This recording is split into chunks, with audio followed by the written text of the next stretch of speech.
no.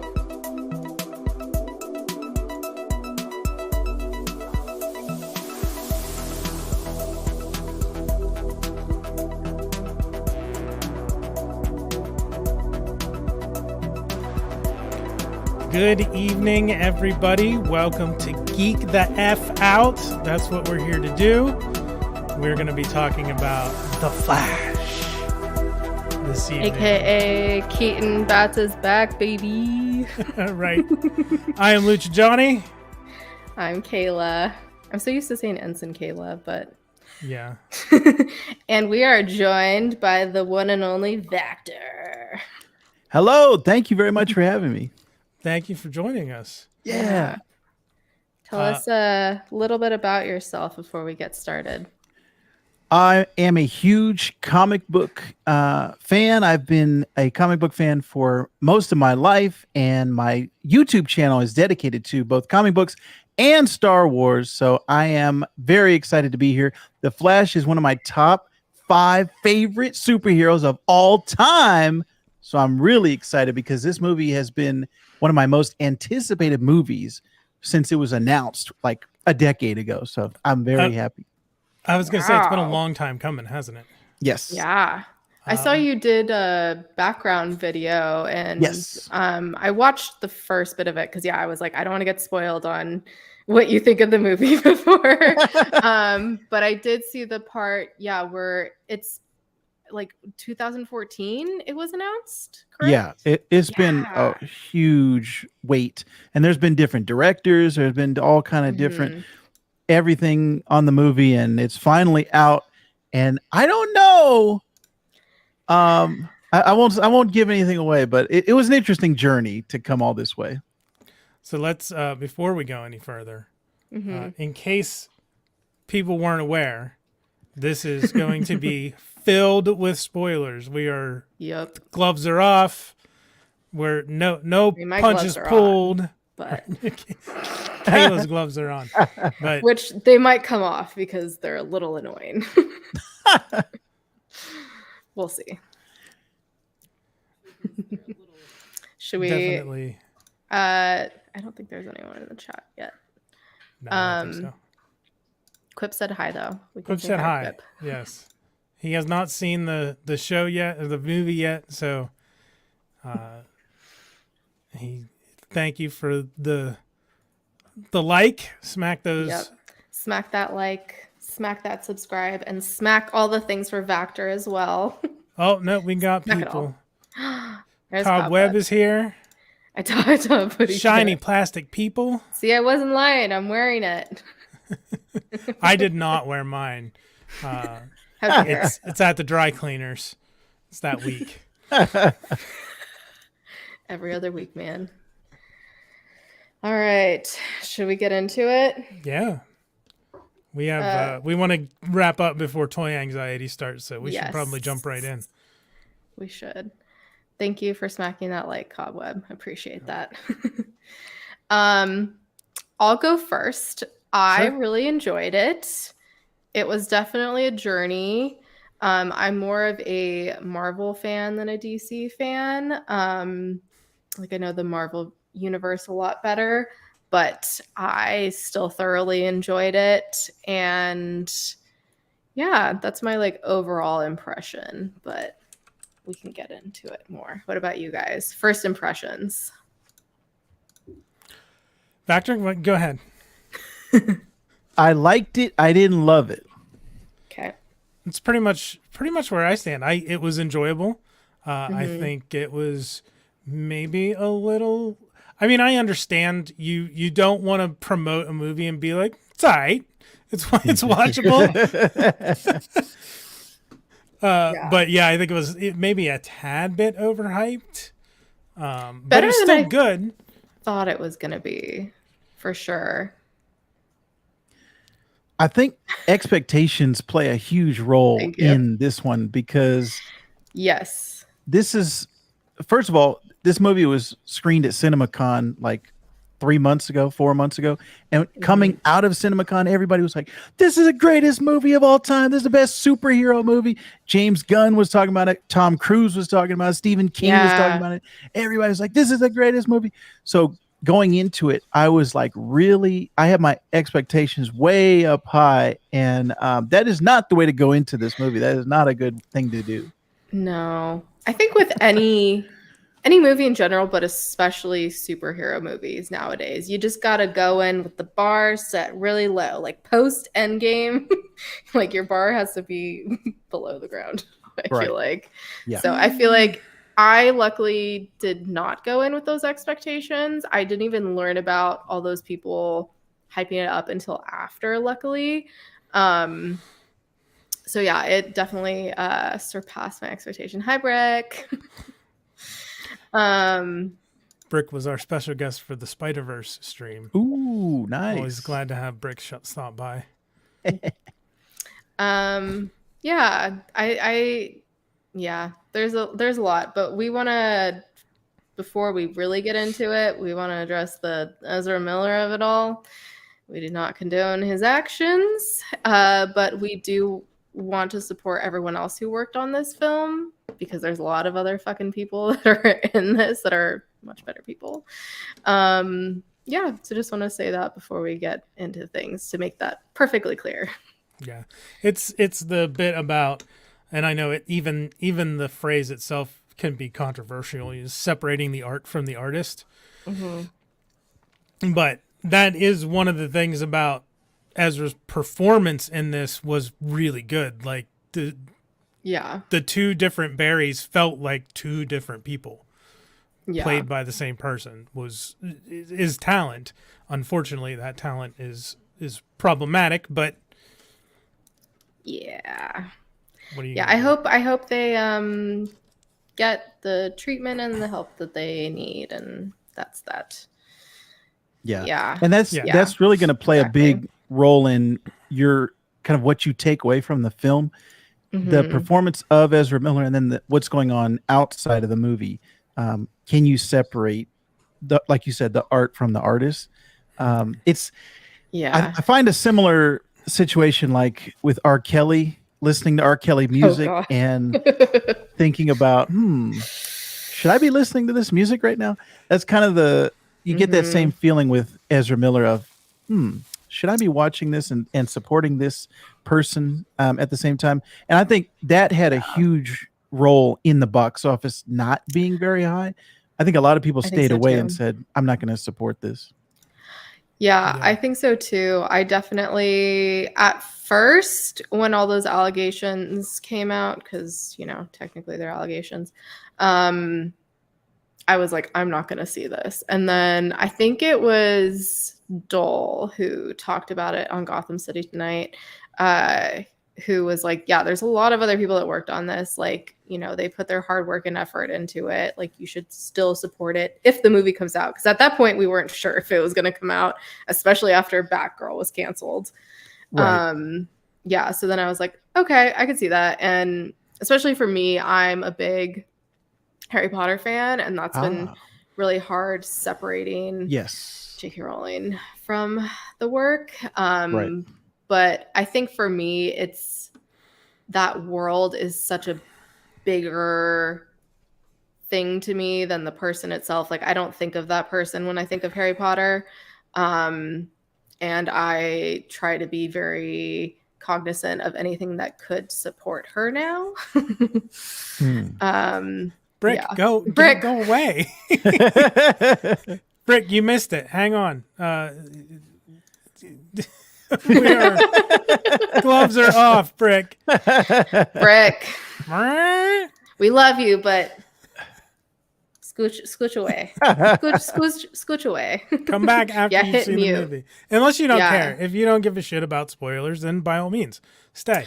And I feel like there's not really too much to spoil. There's a bit. I don't think there's not any. It depends on what some people consider any minor detail a spoiler. Brick's been watching spoilery stuff already. There's no huge surprises in this, really. We kind of knew everything that was happening already, right? Yeah. Like, except for some stuff at the very end of the movie. Yeah. And also depends on, I mean, where this is going to go. We'll talk about it more towards the end, but like where this is going to go in the future and whether, you know, we see these universes again, essentially. Right. So, yeah. Yeah. And that's going to be a huge takeaway. And also that was another thing that led into my enjoyment / disappointment from the film was at the end of this movie saying, okay, now what? Now where does this leave us? Because going into it, I was saying, okay, this is going to be Flashpoint. This is going to reset everything. The Snyderverse, the DCEU, everything's going to be gone. This can be perfect, right? And then I leave the film. George Clooney. And we don't know at this point, at the time of recording, we do not know, is he the new Batman? Is he going to be the one in the new James Gunn universe? Or was he just a joke? Was that just a throwaway, like, haha, that was George Clooney? I know. I don't really know. Like, it would be cool to see him, but I hope we have Batfleck back, even though, you know, not the biggest fan of him either, but I don't know if they're gonna bring him back. That scene that he had where he was outside Barry's house and he was like, "Don't change the past, Barry." Like, he looked like he was done. He looked like he was like, I gotta get out of this universe. I'm done with DC. I'm done with Batman, which was kind of sad because at one point he was gonna write, direct, and star in the Batman. And then it was just like one by one, slowly. Okay, I'm not writing. Okay, I'm not directing. Okay, I'm not going to be in it. I'm not in the Batman.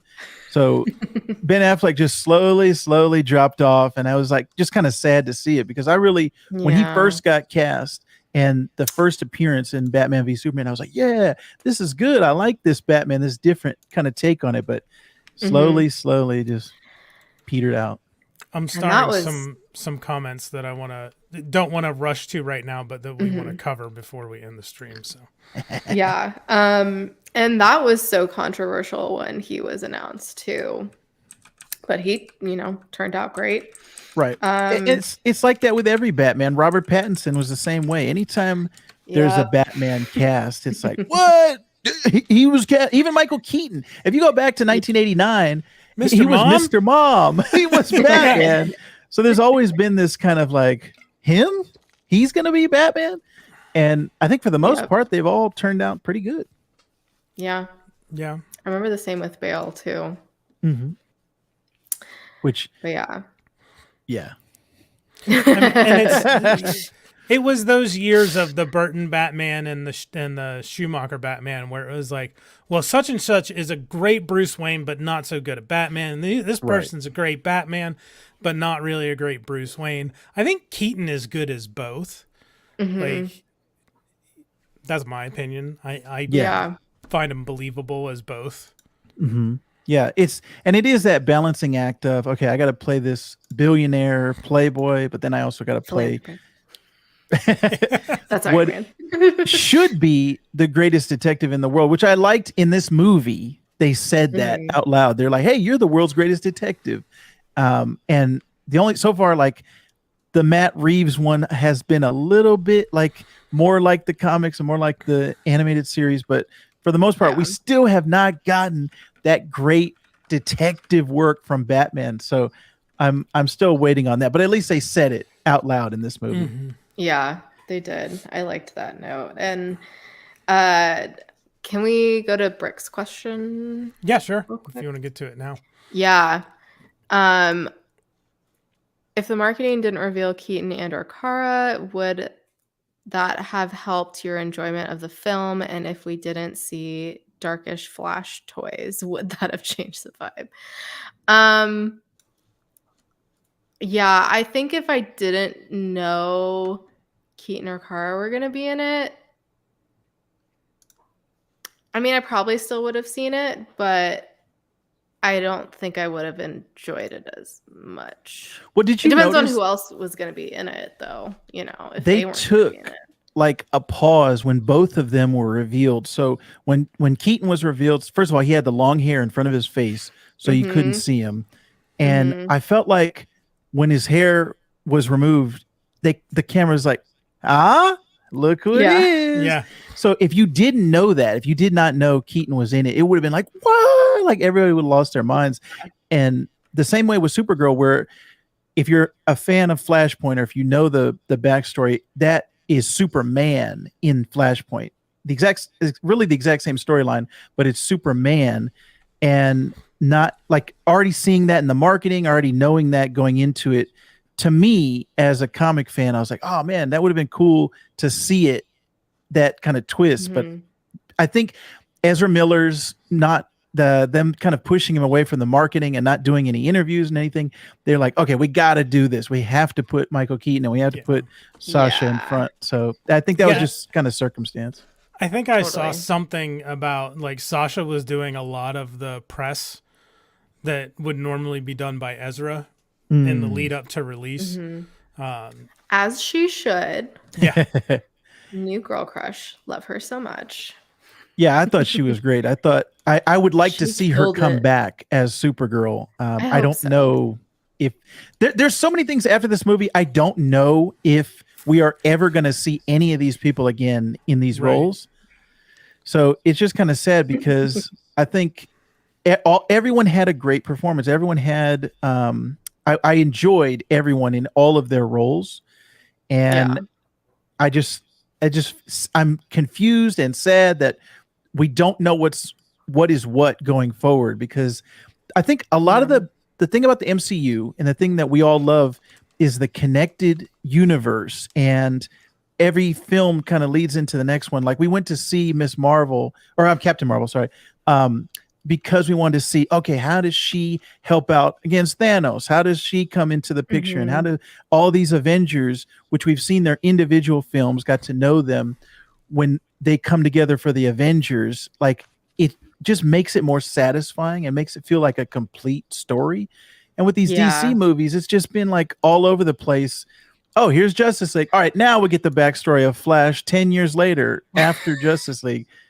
Like, think about if this movie had come out right after Justice League, like a year or 2 years after Justice League, that would have been perfect. And I think the conversation would have been a lot different. Number one, because Ezra Miller wasn't on a reign of terror. And then we wouldn't have had all this time in between to kind of like, hey, what's going on? And now we don't know what's happening with DC, and James Gunn is coming in, restructuring. So it would have been a way different conversation if it was right after Justice League.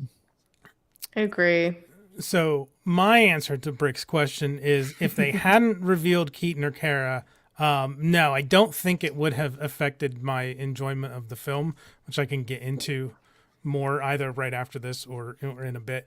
And if we didn't see the Dark Flash toys, would it change the vibe? I don't think so, because Dark Flash, it reminded me of Savitar, was like a non-entity until like the last 20 minutes of the movie. Yeah. Completely inconsequential. Zod was the villain in this. And they only really teased him once early on, and I was like, okay. And then he came back at the end, but I would have liked a little bit more character development with him, maybe. Yeah, maybe Zod being the villain is a misstatement too. Zod was an obstacle. Like, I don't even know if Zod being the villain is the right statement. The villain of the movie was Barry himself. Like, the situation that he created through going back in time.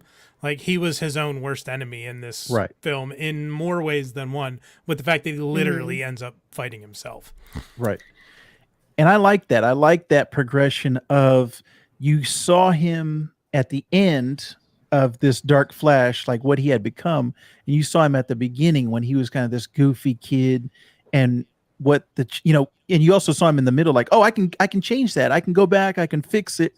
So I like that progression that you see throughout the movie, and that he ended up being his own worst enemy, which is not like that in Flashpoint, which I won't spoil Flashpoint for you, but it is very good.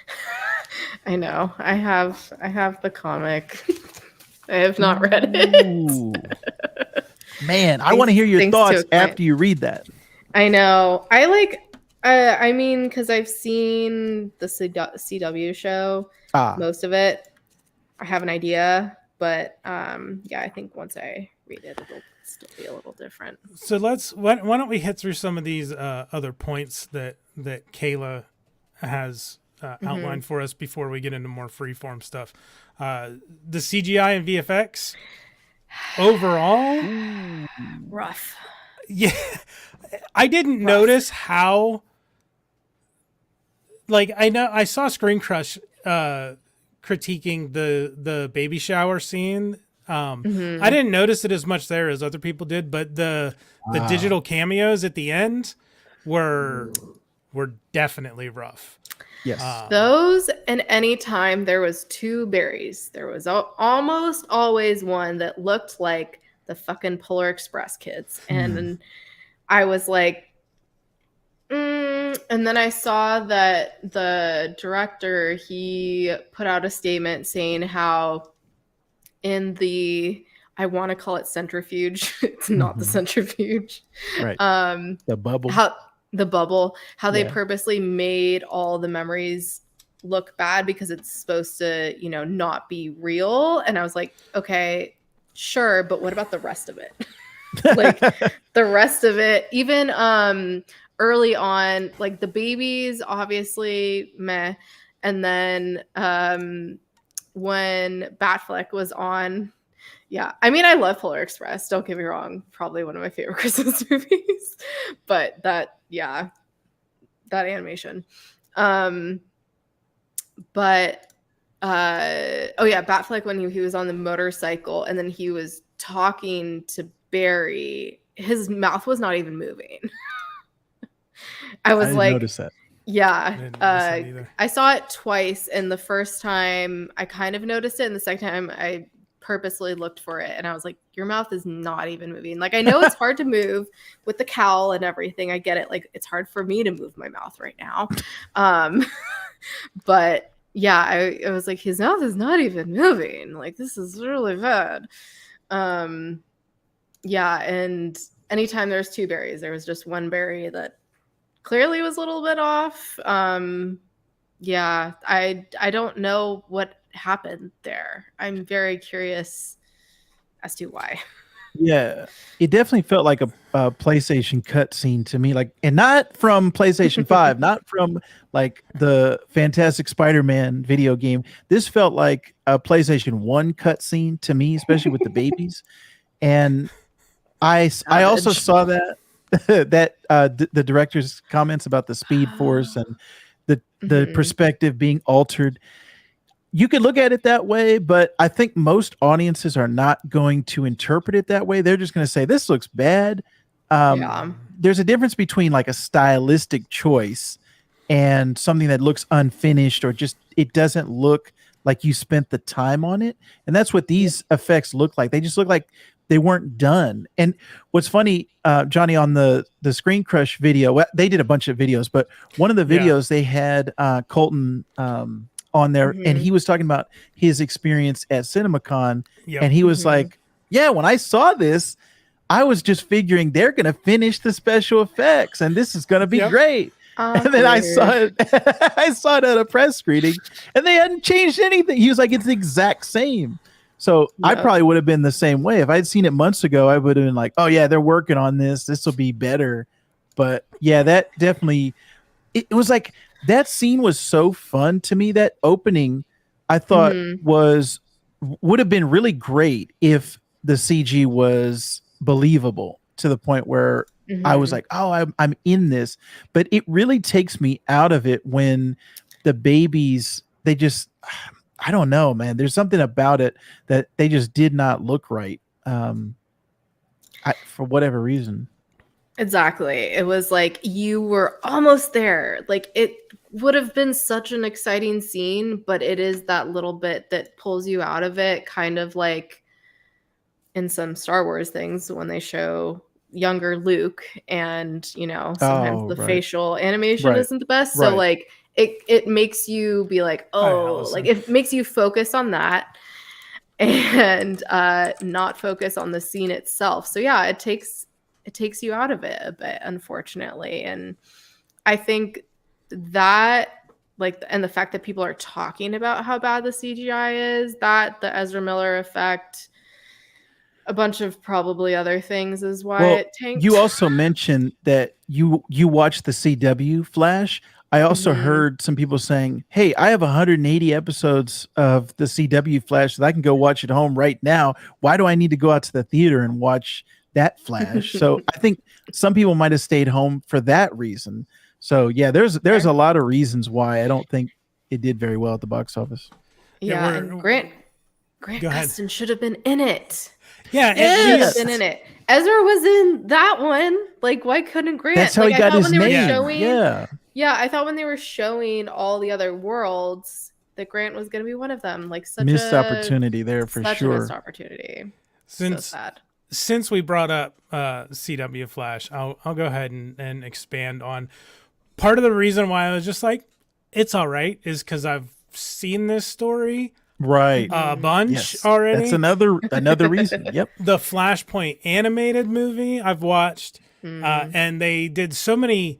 They did their own version of Flashpoint in the Arrowverse with Flash on CW, and the whole thing with Barry and his mom and going back to that day has been done at least once a season on that show, and was wrapped up in a really.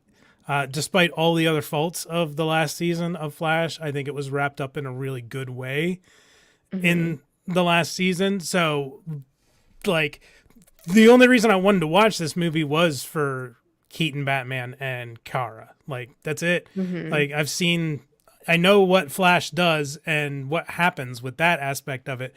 So just snip all that out of the movie and I'd been happy.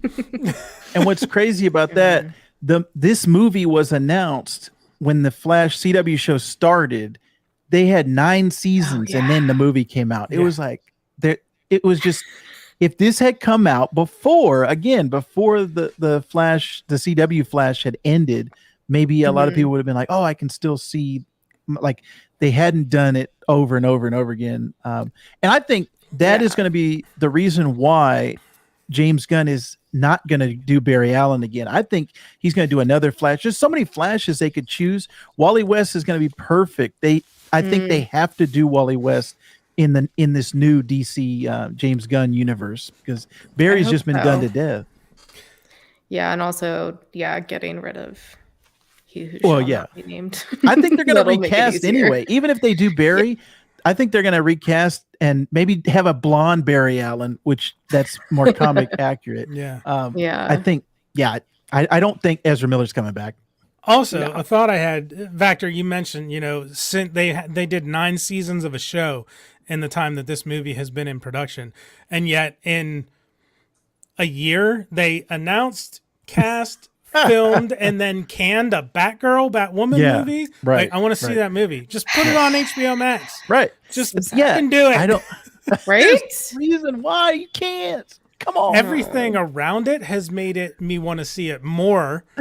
Yep. Like I would have watched it anyway, but the cancellation just makes me want to watch it more than I did before it was canceled. Yeah. But that's a whole other topic. Exactly. Another thing that I wanted to say, the timing on this movie is another reason why the timing on this movie is terrible, is we just saw Across the Spider-Verse, and that movie is, I don't think there's going to be any other movie for the rest of this year that's going to top Across Spider-Verse for me. And so good. The animation looks like mind-blowing compared to this. You compare that CG to this CG, the storytelling in that one compared to this one, the characters in that one compared to this one. So it's another multiverse story, even though they're not like the exact same. It's still like this multiversal thing. So Across the Spider-Verse coming out 2 weeks before this, and I saw, like, my press screening for Flash was the same week as Across the Spider-Verse. So I was seeing them in the same week, and I was like, oh man, this is not a good comparison to have. One of my favorite things to do when I was younger was read through the What If comics. Yes. And read through like I what's the Speeding Bullets, the one where Clark Kent yes, is Superman adopted and by the Batman. Waynes. Yes. Like I love that kind of stuff. But even and I've never subscribed to the whole, people are experiencing superhero fatigue, but we can pump the brakes on multiverse stuff for a little bit. Yeah. Right. Like, it's like DC is now, because we've had No Way Home and then Spider-Verse, and DC is like, I want to get it on this, and it's like, stop trying to make multiverse happen. It's not gonna happen. Oh no, it's definitely happened, but now it's like too much overkill.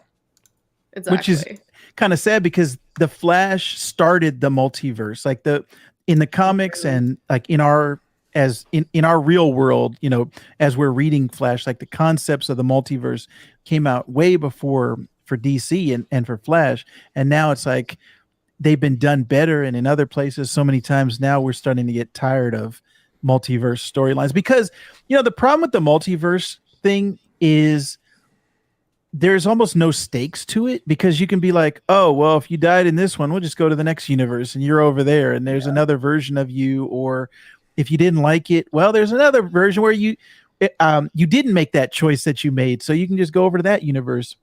I think that's a problem just in general with multiverse storytelling, because it's like the greatest strength is also its greatest weakness, because you could have anything, but you could have anything. Mm-hmm. Like there's just too many options sometimes.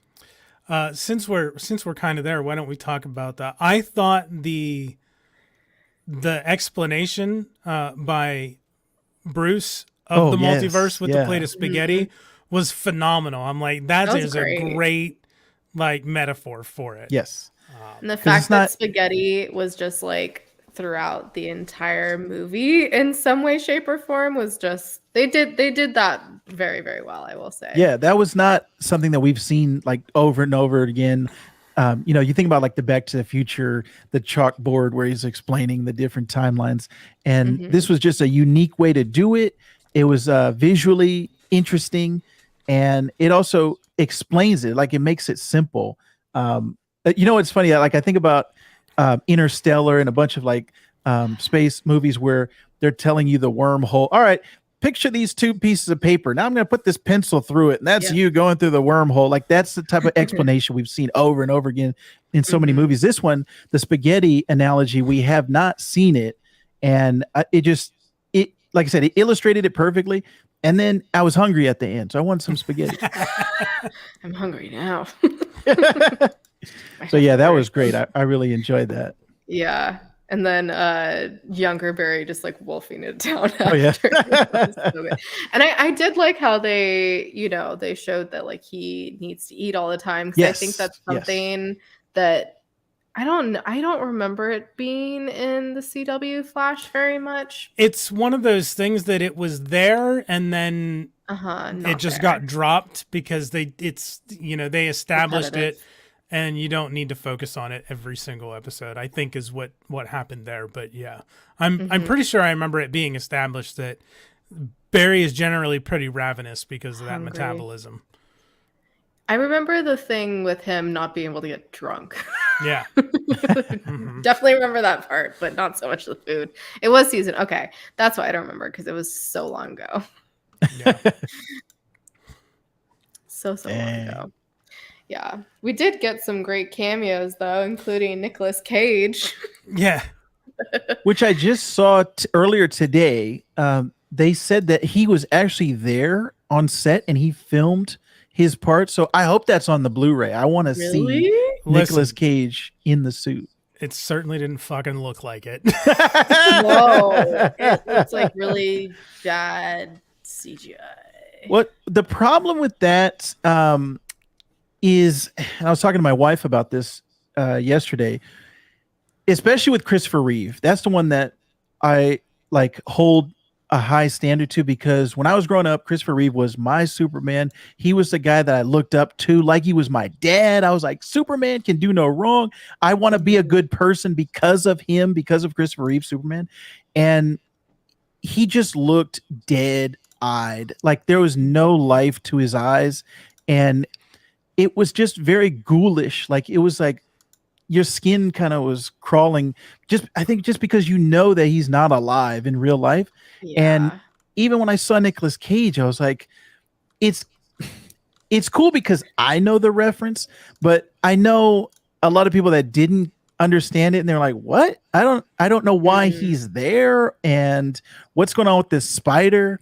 So having a deep Easter egg like that is there's kind of like it's a double-edged sword, but yeah, the CG was just not believable.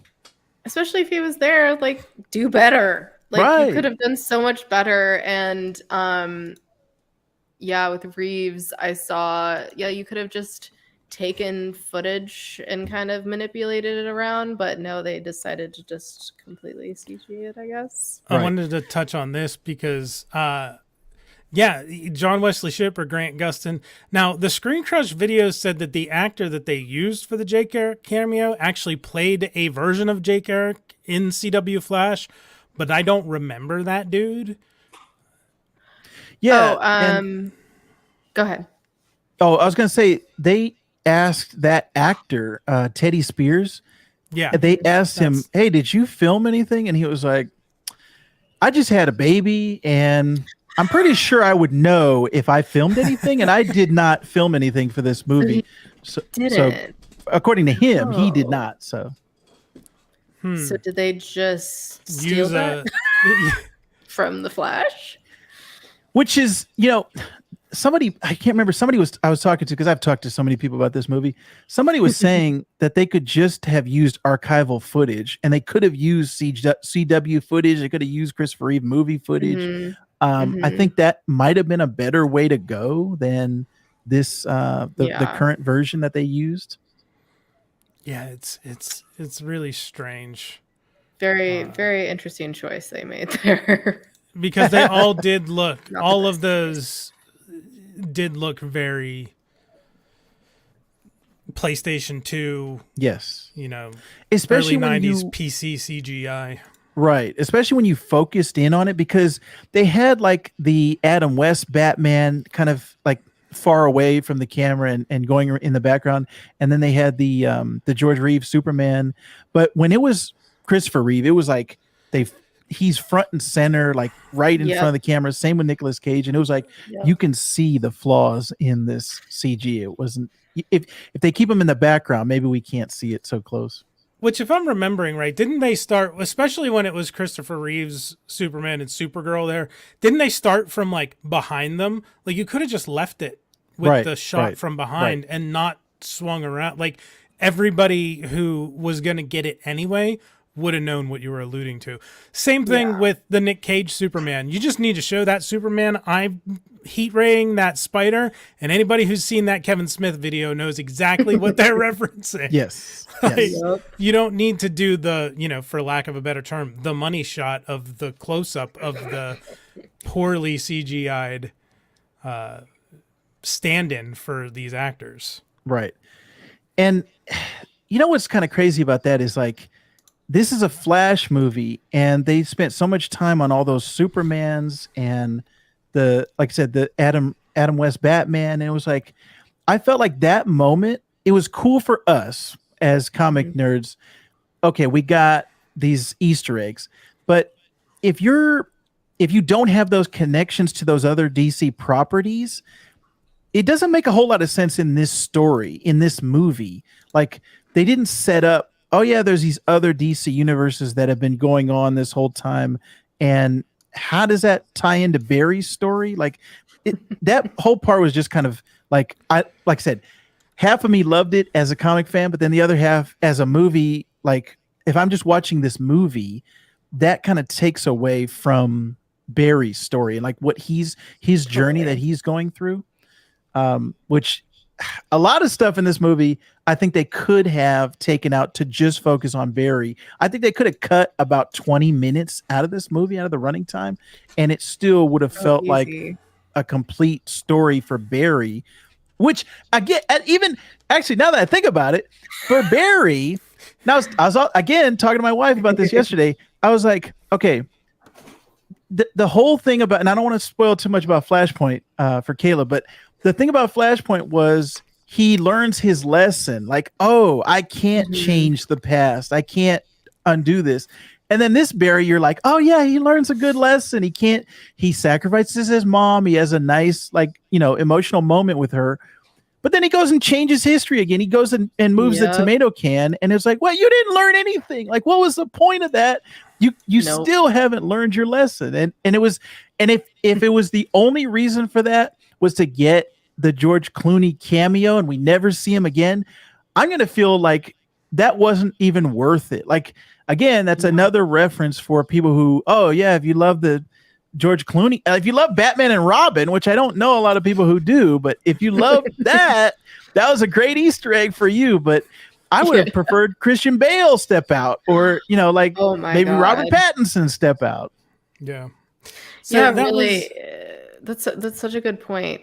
Sorry, go ahead, Johnny. No, that was one of the things that Colton said about the screening that he went to, was it ended with the call from Bruce and then him stepping out of the car, and you never saw him. So it kind of left it up in the air, and which Bruce Wayne was coming to meet Flash outside the courthouse, which could have then gone forward for the new DC ACDCU. I know. I'm like, what is it called now? Yeah. Keeps changing. Go ahead. Yeah. So that could have been, I think that would have been a much better ending. And Matt Singer was saying that on the Screen Splash video. That would have been a much stronger ending. And then maybe put the George Clooney on the outtakes or put it on the Blu-ray. Oh, that's a funny thing we can think about in a couple months. But for this or one, anywhere else in the movie, like just like a quick little, like even if it was another world that we glimpsed into, Right. And it would have been that Aunt May Spider-Man ending. What the like the when Barry is like, who the is that? Like, that would have been a great ending to this. And also, did you guys see that there was there's 2 additional endings that they had shot where one of them had Michael Keaton and Sasha.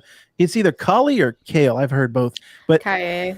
Yeah, Cayenne Pepper. They had her come out and Michael Keaton, which the significance of that is, oh, he was able to save them and they didn't die, because the way we leave it off, it's like, oh, there's nothing he could do.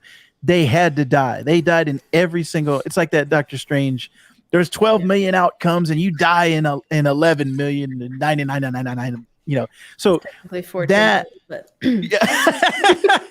that was like, man, that's kind of sad. I would have liked that happy ending of them coming out. And then I saw there was even Henry Cavill ending where he was there, and it was like, dang, there would have been all these would have been better endings than the one that we got if they had all of these things. See, that's interesting, because I was going to ask, because it just seems like everybody, for whatever reason, has a grudge against Henry Cavill these days. Like, oh, really? Well, because there was no cameo from his Superman in this, unless I missed it. Yeah, I know. Why leave him out? Right. And then they just showed the back of him. Right. Yeah. But they didn't show his face. Because what they should have done for the people who if you're going to show the back of him, film or have under contract. Well, he was at the end of Black Adam. Spoilers again. I made it. But like, it just seems like, and then so I think Gunn came out and said he's not going to be Superman at all going forward. Yeah. He dropped out of The Witcher, so someone needs to scoop him up for a franchise because he's free. Oh no, he's doing a Warhammer thing with.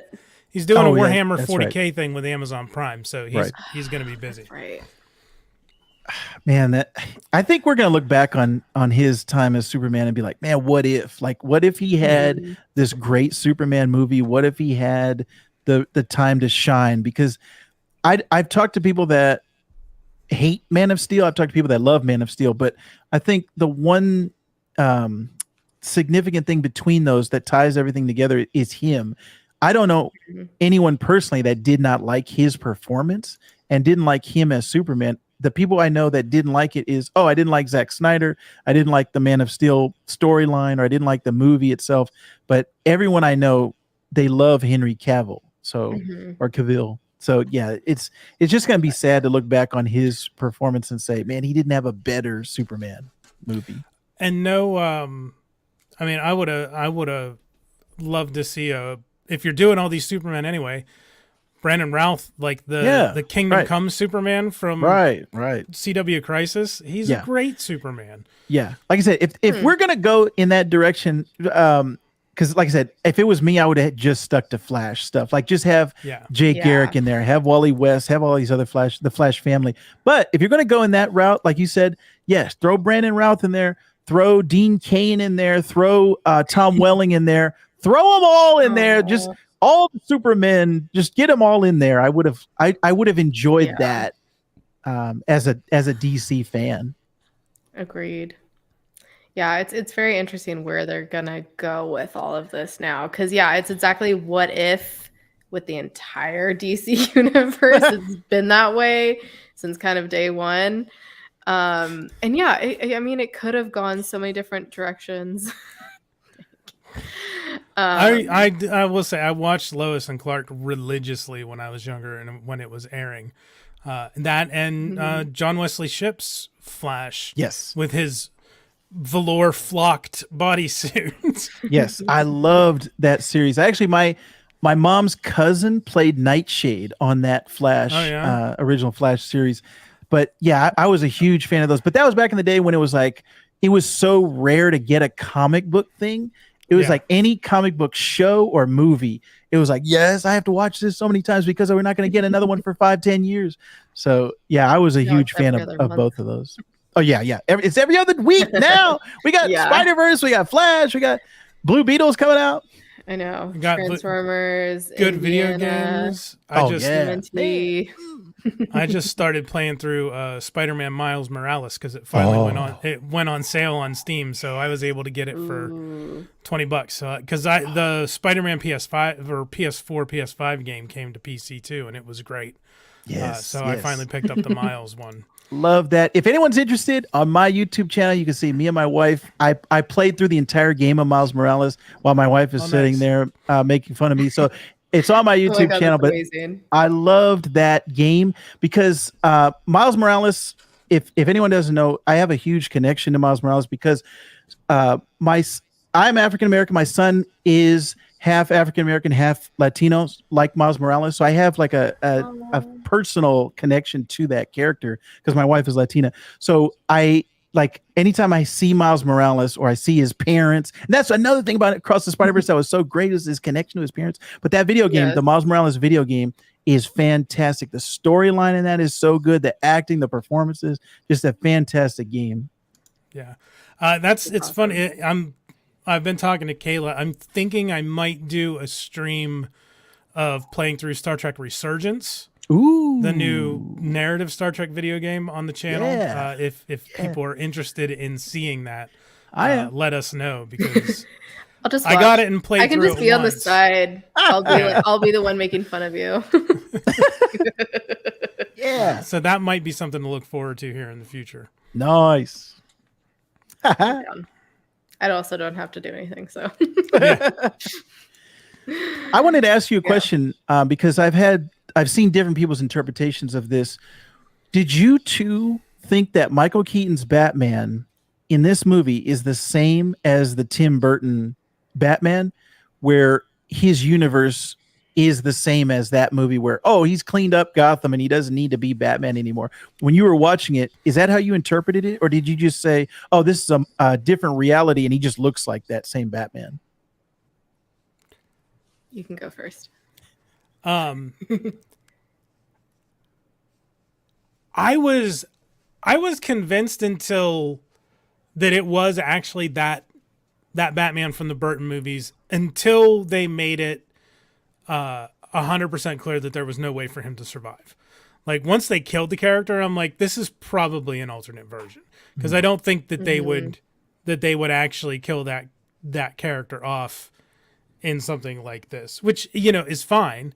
But yeah, I saw that theory posited earlier today that they don't think that it's actually the same. I think Screen Crush was talking about it, that it might not necessarily be the 89 Burton Batman, but I was convinced that it was up until the point that it seemed like he was dead no matter what Flash did. I hope it's not because I would love to see him back again. I am more of a recent Keaton Bats fan because I did not watch the movies until like a couple years ago. Oh wow. I was more into Bale, but I'm also like the movies came out before I was born. So right. Yeah, I was obsessed with that movie when I was 9 years old. Do you remember? Yeah. Oh yeah. They had the Bat logo shirt in every hue and every gradient, like in every store. There were walls full of them that summer.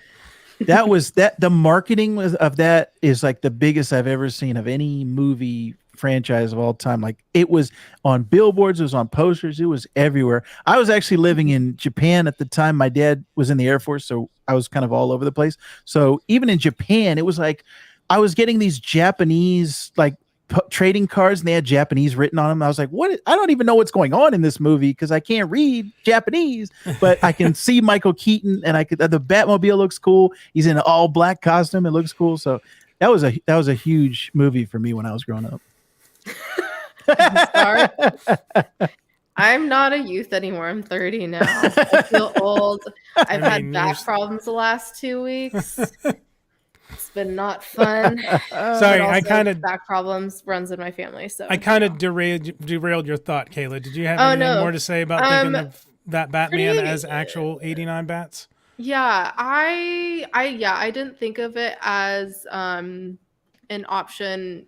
Kind of the same thing until he died, and there was also a couple other quirks that he had that were a little bit different, but also like it's been a lot of time, and also he's aged, so could have just been quirks as he's aged. I hope I hope it's not the same because I would love to have him back again because he's aged pretty well. Just saying. That was my wife's favorite part of the movie. Like when he came on, she was applauding when he was every line he was saying, which I quote you want to get nuts. I quote that all the time around my house. Let's get nuts. So when he said that, like my wife was cheering at that. So to her, when she walked out of the theater, she said to me, that wasn't a Flash movie. That was a Michael Keaton movie. That was Batman. Batman is a god. Flash, get out of my way. Yeah, in a way, I feel bad for Barry Allen / Flash, the character, because of the Ezra Miller of it all, and then needing to pivot to focusing so much on it's Michael Keaton Batman. Look, guys, look, everybody. To the point where people are like, oh, well, this is a sequel to Batman Returns. Like it's still a Barry Allen Flash movie, but because of that focusing so much on Keaton and on Sasha as Kara and Bruce, it kind of made the main character of the movie take a step back in the background. Yeah, that's unfortunate.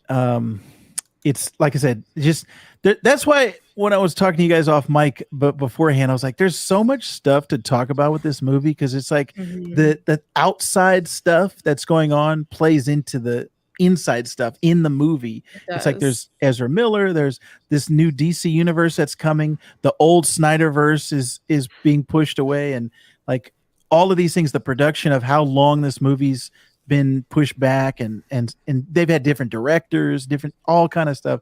So I just find this movie to be very interesting to talk about and to think about and dissect. So that's why I was glad that you had me on this episode, because I was like, I want to talk more Flash, because I have a lot of Flash content on my YouTube channel, but I'm never going to turn down a chance to talk superheroes.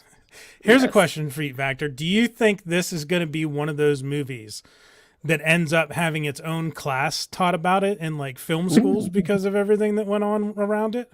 I could definitely see that. There's, like I said, because there's so much stuff to talk about, debate about, and the what if this had happened, what if that had happened, all of that stuff is very interesting to me. So yeah, I would take that class in a heartbeat.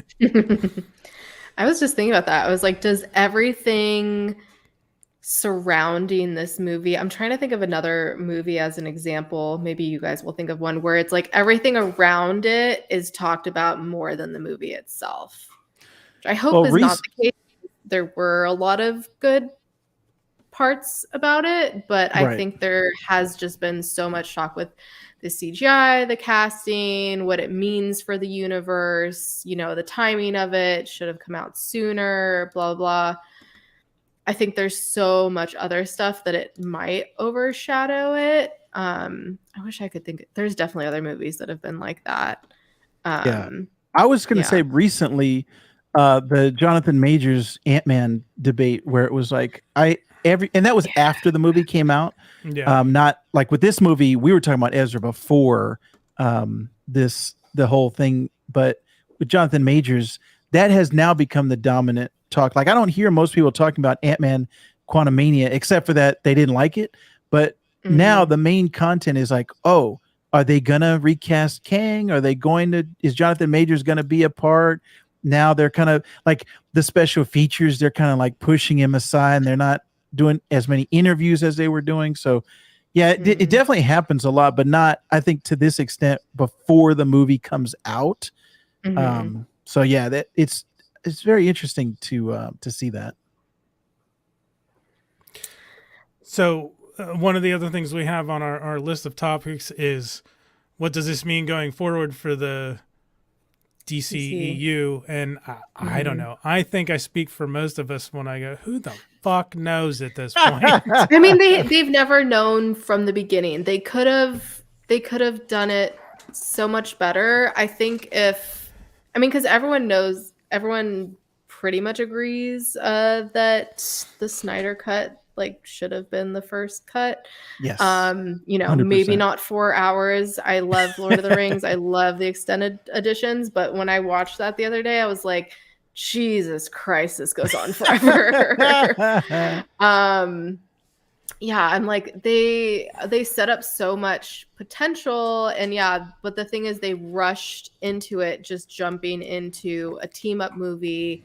I think, just because the Marvel Avengers movies did so well, so they were like, let's team up and do it. And I think they kind of took a similar idea. Even if there wasn't the Ezra Miller stuff, I think they still would have focused on Batman and Supergirl as much in this movie. But I think they did something similar to what they did with Captain America Civil War, where it was like pretty much another Avengers movie, where this was pretty much kind of a Justice League movie. Right. So who the fuck knows? I do not. I think I'm literally just going to call it the ACDC EU. Because it feels to me so much easier to say than just starting DCEU. ACDC EU flows better. Right. Yeah. Yeah. Until they come up with a catchy name, I'm just like, all right, it's the James Gunn universe. That's what I say. But yeah, they don't know. Yeah. Like, who knows? And Peacemaker was so good. If we can keep that going, that would be great. But it's very hard when there's just been so much messiness. How do you take all this mess, compartmentalize it, and move forward with a solid franchise? I don't know. I hope he's successful. I think it's been well established that was the issue with the DCEU was, trying to start at Avengers, essentially. Yeah, right. It took 5-6 years to get to Avengers itself? Yeah. 4. 4, yeah. Right. And there was no guarantee that was going to be successful, but DC had such a huge head start. If they think about it, they had started back when the Christopher Reeve Superman came out and they had started building this universe out. There's so much they could have done, but Marvel came in and now everybody talks. The cultural conversation is the MCU. It's not DC. Yeah. Yeah. Well, we're running right up against 9 o'clock. Vactor, I know you have to get going. Any final thoughts from you before you take off? Yeah, I love the Flash. About the Spider-Verse real quick. Cross Spider-Verse, best movie of 2023. I really want to. I can't wait to see Beyond the Spider-Verse when that comes out. But that is a masterpiece. It is the quintessential piece of art that I look at. They could teach classes on Across the Spider-Verse and so many things in the background and things that are going on and references, just like with this movie, like Easter eggs that are only for the comic book fans. But from the soundtrack to the music to the performances to the it's a revolutionary art style and what they're doing in animation. And they set the bar so high. I don't know if the next one will be as good, but I loved Across the Spider-Verse, and Flash was all right. Yeah. I think that pretty much sums it up. Yeah. I think that does. Tell everyone where they can find you, Vactor. Yes, so I am on all the social medias at Vactorverse, but on YouTube, that's my primary and that's my favorite. So youtube.com/Vactor. I'm talking to different comic book creatives and trying to put out daily shorts on comic book characters. So check me out, youtube.com/Vactor. And thank you very much for having me. Thank you for being here. All of Vactor's information is in the video description. All of our information is in the video description. Kayla, anything else? I think that's it. Yeah, thanks again for joining us. I was going to say, I do love your shorts, and I have a very big appreciation of shorts now after trying to make one and failing so many times. Thank you. But that was due to YouTube and iMovie. It was not me, but still. it was hard. So yeah, I'm a big fan of your shorts, and people have short attention span, no pun intended, so they're perfect.